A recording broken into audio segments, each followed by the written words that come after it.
Hi, and you're very welcome to my podcast show. In this episode, I got to speak with Kenneth Cukier. Kenn is an award-winning journalist, a book author, and a keynote speaker. He's the co-author of Big Data, a revolution that transforms how we live, work and think, with Viktor Mayer-Schönberger. It was a New York Times bestseller and translated into over 20 languages and sold over 1 million copies worldwide. It won the National Library of China's Wenjin Book Award and was a finalist for the FT Business Book of the Year. Kenn co-authored a follow-on book called Learning with Big Data, The Future of Education. I got the chance to speak to Kenn about big data and whether the technologies are going to be used for surveillance or for good.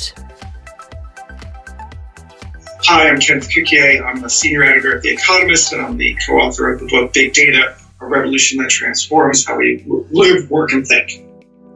Can you talk about privacy, Kenn? Tell us what stage are we at? Are they surveillance technologies or are they helpful technologies?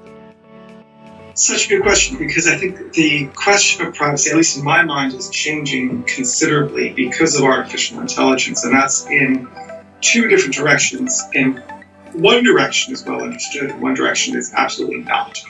So what is well known? Well, privacy and the public sphere versus sort of an intimate private sphere has been an issue for several centuries. Not much earlier than that, of course. It's considered a modern concept, even though there was the intimate sphere, but not so much. If you walk around, for example, the bedrooms in Versailles where the king and queen would sleep, you saw that it's almost in a quasi-public gallery, right, where the bed was. And so you can imagine that it was hard to actually find sort of the intimacy of privacy in a period, prior to the Enlightenment.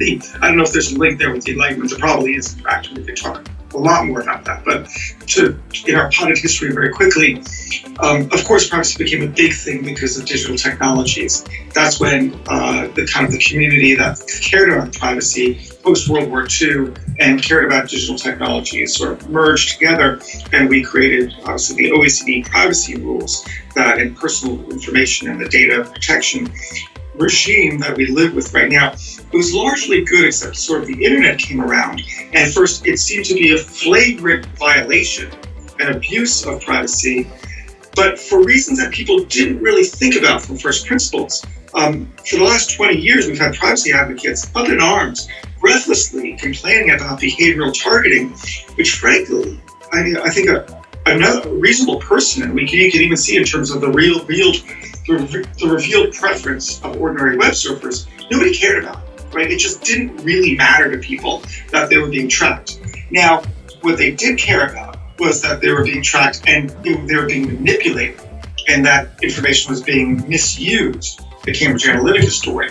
But what had been theory but never practice up until 2016 became practice. We cared about the misuse of data. I don't think we cared about a Patagonia jacket following us all around the web from every website that we visited. It was an annoyance, it was a nuisance, but it wasn't harmful to us in any way, in the same way that we think our democracy is falling apart, rightly so, because of things like Cambridge Analytica.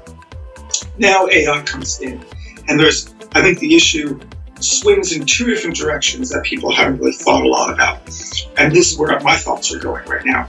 The first one is the way artificial intelligence systems work is it needs all of the data, the raw data, because you can't know at the outset what are going to be the relevant variables in a high dimensional space that will lead to the output that you want. For example, we know the famous research in ophthalmology that came out about a year ago, where you could have where you can look at the retina of patients and identify their gender based on the retina, something that an ophthalmologist cannot do, but that an AI system can do to about a 95% accuracy, which is just weird. Like, nobody even knew there was anything that had this sort of feature that showed sex in a retina scan. And if you can do it there, then you can imagine, like, why don't we just take a look at some cell samples in my bloodstream and identify that I'm going to have cancer in 20 years, like, of this particular organ, and so we can prevent it now by taking these steps. That's the great promise of AI that we will get to. It's certainly there. It's there before us. because we can use all the data, all the raw data. The problem, privacy rules inherently circumscribe the amount of information, amount of data you can use, and actually winnow it to the smallest amount. It even says that you should throw out the data once its quote-unquote primary purpose has been fulfilled. Problem, the whole point about AI and the whole big data era is that you never rely on just the primary purpose. You benefit from these myriad of secondary purposes to which the information can be put that you only know in the future, so you're better off saving all the data today. Okay, so that's the first thing. That would suggest that privacy law is restricting the great benefits that AI can bring society. That's the issue. We got to remedy it because that's ridiculous. Like, we want the benefits from society. We want to cure cancer before the cancer will kill us. Swing to the other direction. AI is and privacy, the stakes have become a lot harder. And you could just simply say it's with facial recognition, but that's the canary in the coal mine for every other way in which we're leaving a data trace, a little shadow, that changes the fundamental economics, really, of how we can identify people at all times. Before, it was just really difficult to.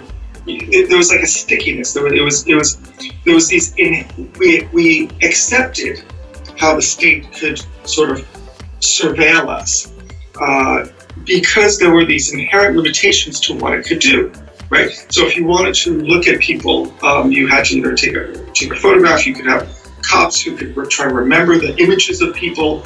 You might have had CCTV television cameras, but they couldn't be seen at all times. So it was mainly to see a crime afterwards. We accepted some of these technologies because we knew that they weren't that effective. But now that you can actually have perfect information, perfect recall, and have everyone being tracked to a perfect degree, every face a barcode, so to speak, it definitely changes the economics and the capability and the asymmetry of power between the state and the individual. That, to me, is quite alarming, in fact. So, on one hand, I think privacy law is denying human freedom and the ability to make the world a better place. And we should loosen privacy laws so that we can actually get the benefit of data. On the other hand, in certain other areas, again, the use, not just the collection of it, not the theory or the hypothetical, but the practice of it. In the case of facial recognition, but it's going to be voice recognition. It's going to be probably sensors that can pick up our phenomes, our sort of hormonal makeup and biochemistries at a distance of who we are in a crowd. That's going to come too. That I think we need to really control against for the sake of human freedom, a very, very sort of mid-20th century fear that I have. A fear of totalitarian and authoritarian control, and the world is shifting in that direction. Answers to how we're going to do that. So we better get some good answers, because this is a real classical matter of human freedom. Thanks for listening and checking out my podcast. You can head over to Spotify and find my podcast there, or on Apple iTunes. Subscribe to my podcast on my website. You can head over to www.inaom.io